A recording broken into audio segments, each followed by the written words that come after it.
Сәлематсыздар ма оқушылар? Бүгінгі біздің сабағымыздың тақырыбы біз қалай тамақтанамыз.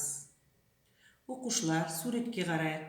Алғашқы адамдардың қалай тіршілік еткен есімізге түсірейік. Ертеде адамдар жемістерді, өсімдік тамырларын азық еткен, жабайы аң етін шикілей жеген. Уақыт өте келе адамдар тамақты отқа пісіруді үйренді. Мұндай тағамның дәмді, пайдалы екенін түсінді. Ал қазіргі кезде мүлдем басқаша. Біз тағамдарды келгеннен кейін жақсылап жуып, тазалап, оны түрлі электр пештерінде, газ пештерінде немесе қазір түрлі құралдар бар тамақ пісіру, сол құралдарда пісіреміз. Сол кезде тамағымыздың дәмі де, бойындағы дәрумендер де жақсы сақталады. Оқушылар, мына суретке қарайық.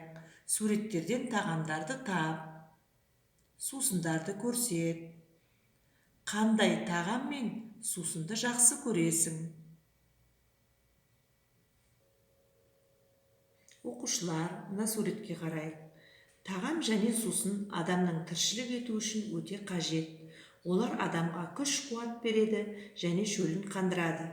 Күнделікті тамаққа көкөніс, жеміс және ет тағамдарын пайдаланған дұрыс. Тағамның алуан түрлі болуы денсаулыққа пайдалы. Тамақтану ережесін сақтауда денсаулық үшін маңызды. Сондықтан да оқушылар күнделікті тағамды пайдаланған кезде өзіміздің денсаулығымызға пайдалы деген тағамдарды пайдаланған жөн. Енді оқушылар, мына суретке қарайық.